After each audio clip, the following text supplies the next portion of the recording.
Danes se bomo podrobneje spoznali z orodjem Copernicus Browser. V zadnjih dveh videih smo spoznali neke osnove, danes bomo prikazali prvi primer. In sicer pri primerih je ključno, da si najprej izberete, kaj sploh želite raziskovati. Torej, recimo, danes bomo pokazali, kako bi se lahko pregledala onesnaženost atmosfere oziroma kateri plini so v kakšni koncentraciji na določenem območju. Kako lahko to dvoje primerjamo med dvema različnima območjema, torej recimo rečemo med Ljubljano, da je neko lokalno območje, in med Indijo, ker je smiselno izbrati neko območje, ker vemo, da se bo pojavila onesnaženost zraka. Za primere je ključno torej, da ko si izberete problem, ki ga želite nasloviti, da najprej pogledate, ali je sploh možno to v orodju in s katerim satelitom je to možno doseči. Obstaja spletna stran, ki se imenuje Sentinel Online in so pisane zelo na hitro opisane Sentinelove misije, ker če se pomaknem v Sentinel 5, vidimo, da piše, da je namenjen za Air Quality Monitoring, torej za nadzorovanje kvalitete zraka, in podobno je pisano tudi za satelit 5P. Ponavadi s tem začnemo, da izberemo primeren satelit ali primerno območje, pa se dajmo mogoče pomakniti najprej na območje. Torej, tukaj pojdi na kraj, zgoraj desno, tako kot smo se zdaj naučili, napišemo recimo Ljubljana, izberemo iskanje z Googlom, da nas bo bolj približalo na željeno območje. Ponovno naj ponovim, da se pomikamo po območju z levim delom miške, da ga držimo not, približamo not in odbližamo ven pa z sredinskim kurzorjem miške. Najprej izberemo primeren satelit, tako da tukaj, kjer je satelit Sentinel 2, tole puščica navzdol kliknemo in se pomaknemo na satelit Sentinel 5P. Ga obkljukamo in se nam pojavijo možni plini atmosferski, ki jih je možno nadzorovati s satelitom Sentinel 5P. Lahko si že predhodno izberemo, kaj želimo nadzorovati, če pa nimate točne ideje, pa lahko vedno kliknete tudi na to i oziroma informacija. Sami smo se recimo zadali predhodno, da želimo nadzorovati, kakšno je zgorevanje fosilnih goriv, ki je večje v Ljubljani ali kje v Indiji, recimo Mumbaju. Vidimo, da je ta sloj ogljikov monoksid zelo primeren za zgorevanje fosilnih goriv. Zato kliknemo CO oziroma ogljikov monoksid, ko izberemo satelit in ko izberemo primeren sloj. Pa si je potrebno izbrati naslednji datum, torej izberemo tako, da tukaj kliknemo na to in izberemo datum, ki ga želimo. Recimo sama bom izbrala 2023, oktobra, jeseni, 31. oktober 2023. Kot vidimo, se lepo pokriva z našim območjem, ki ga želimo analizirati. Če želimo v sloju prebrati kaj več, torej razširimo s to puščico, s tema dvema puščicama navzdol, da se nam pojavi opis, kaj je sploh ogljikov monoksid. Zelo pomembno recimo tudi, da imamo podane enote, v katerih je podan ogljikov monoksid na tem sloju, in barvno lestvico, da že vizualno približno vemo, kaj se dogaja oziroma v katerem območju ogljikovega monoksida smo. Smiselno je vedno tudi dodati dodaj v, torej dodaj v, tukaj plus in dodaj v, dodaj med oznake, ker če dodamo med oznake, bomo pozneje, če bomo želeli delati časovno animacijo oziroma timelapse animacijo, lahko vedno iz teh oznak, torej če si nekaj semle shranite, lahko vedno dodate tudi v časovno animacijo oziroma timelapse, pa vedno tudi smiselno dodati v primerjavo. In kot vidimo, se nam potem tukaj zgoraj v oznakah in v primerjavi pojavi 1, da smo dodali eno sloj noter. Če nas recimo zanima, kakšno je to območje tega enega trikotnika, za katerega je podana ista vrednost ogljikovega monoksida, lahko to recimo zmerimo s tem orodjem na desni strani, measure oziroma merilo, in občrtamo oziroma obrobimo tale štirikotnik. Tudi med tem se lahko vedno pomikate, torej z sredinskim delom miške, zoomirate oziroma približate ven, z dvojnim klikom zaključite.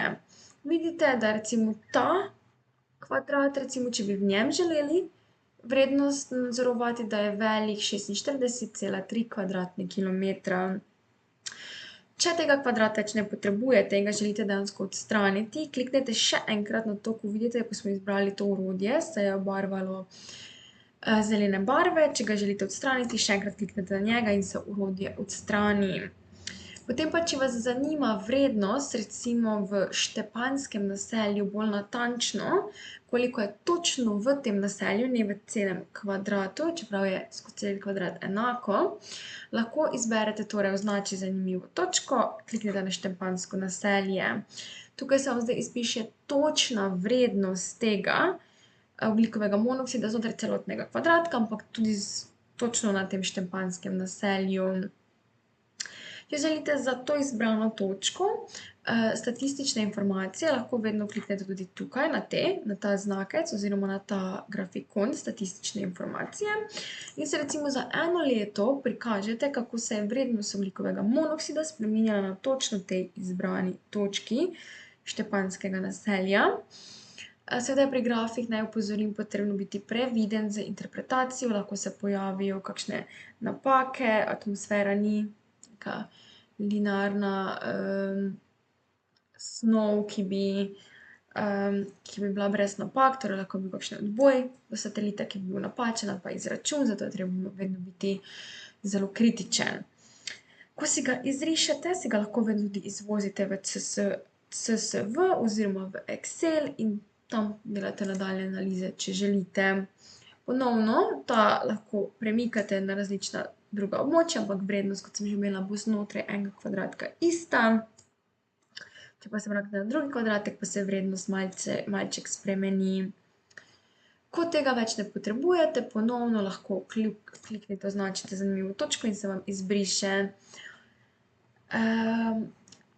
To je recimo za kratek pregled tega, kako je stanje v Ljubljani. Potem pa, ko se želite premakniti v Indijo, najboljše, da kar spet napišete v orodno vrstico, torej tukaj. Če se vam takoj ne pojavi, morate včasih enter klikniti potem, ko izpišete in se vam bo pojavilo, kam se lahko približate. In kot vidimo, tukaj recimo za ta glavni del mesta, naš sloj za 31.10. za isti datum, ko smo ga imeli v Ljubljani, ne prekriva celotnega mesta, zato moramo izbrati drugi datum. Če želimo neposredno primerjavo, je dobro, da ostanemo v približno istem časovnem območju in recimo se pomaknemo samo en dan nazaj in vidimo, da pa to že malo lepše prekriva to željeno območje. Zdaj sloja in satelita nam ni potrebno spet ponovno nastavljati, ker ga imamo že nastavljenega. Kliknemo lahko spet samo dodaj med oznake in dodaj v primerjavo. Se nam tukaj potem število poveča na 2. Ponovno lahko pogledamo kako zanimivo točko, recimo da nas zanima, koliko je prav na tem Crawford Marketu. Se ne spiše, koliko je vsebnost ogljikovega monoksida tukaj in vidimo, da je precej višja, kot je bila v Sloveniji. Ponovno, če želimo delati neko longitudinalno analizo, si lahko izrišemo statistične informacije, recimo za eno leto in vidimo, da so že povprečne vrednosti veliko višje, kot so bile v Sloveniji. V Sloveniji so se gibale nekje okoli tukaj 0,035 ali pa še nižje. Tukaj dosežejo skoraj enkrat višje vrednosti. In uporabimo kak taki graf, ki ga potem, ko se ponovno izriše v celoti, lahko recimo v Excel izvozimo in se naučimo na njem delati razne analize v Excelu. Torej tukaj bi se ponovno izvozili. Spet, ko ne rabimo več tega, torej te točke zanimive, jo izklopimo, da ponovno kliknemo na njo. Tukaj še je zanimivo, da bi recimo izdelali timelapse animacijo, torej zanimivo bi bilo mogoče predvsem za Indijo izdelati timelapse animacijo, če se skozi različne mesece onesnaženost recimo spreminja. Pa poglejmo januarja, je recimo lepo prekrito, lahko bi dodali med oznake, ker iz oznak bomo pozneje lahko dodali v timelapse.